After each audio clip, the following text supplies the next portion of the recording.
భార్యాభర్తలు ఏ విషయాలు ఒకరితో ఒకరు చెప్పుకోకూడదు? భార్యాభర్తల మధ్య దాపరికాలు ఉండకూడదని పెద్దలు చెప్తారు. కొన్ని విషయాలు మాత్రం ఇందుకు అతీతం. తన వైపు కుటుంబ సభ్యులు, బంధువుల లోటుపాట్ల గురించి జీవిత భాగస్వామితో అతిగా చెప్తారు. కథలు కథలుగా వివరిస్తారు. దీనివల్ల కుటుంబ సభ్యులు, బంధువుల ప్రవర్తనలో మార్పు వచ్చినా భార్యాభర్త దృష్టిలో గతంలో ఉన్న విషయాలే గుర్తుంటాయి.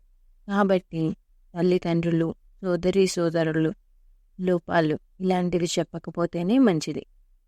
మరియు గతంలో ఏవైనా ప్రేమ వ్యవహారాలు ఉంటే అవి కూడా చెప్పకూడదు.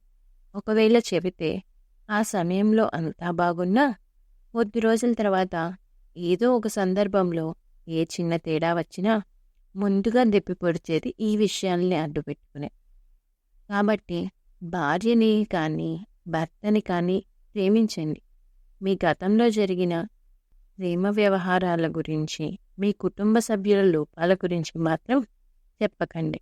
మరియు మనకు ఎవరో ఏదో ఒక రహస్యం చెప్పారనుకుంటే దాన్ని రహస్యంగానే ఉంచాలి. అంతేగాని జీవిత భాగస్వామితో చెబితే అవి షికార్లు చేస్తాయి. ఇక ఆర్థిక విషయాలు. దీనికో పరిమితి ఉండాలి. ఆదాయం ఇంచుమించుగా చెప్పాలి. మొత్తం అనా పైసలతో సహా చెబితే ఓ ఇబ్బంది ఉంది. ఇచ్చే రాబడి కనబడుతుంది కానీ ఖర్చు కనబడదు. దీనివల్ల ఆర్థిక సమస్యలు ఎదురవుతాయి. ముఖ్యంగా భార్యకు కానీ భర్తకు కానీ ఇష్టం లేని వారి గురించి సానుకూల దృక్పథంతో, అంటే పాజిటివ్గా తరచూ చెప్పకూడదు. దీనివల్ల జీవిత భాగస్వామి మనసు కష్టపెట్టిన వారవుతారు. ఈ విషయాలు మీ భాగస్వామితో చర్చించకుండా జాగ్రత్త పడండి.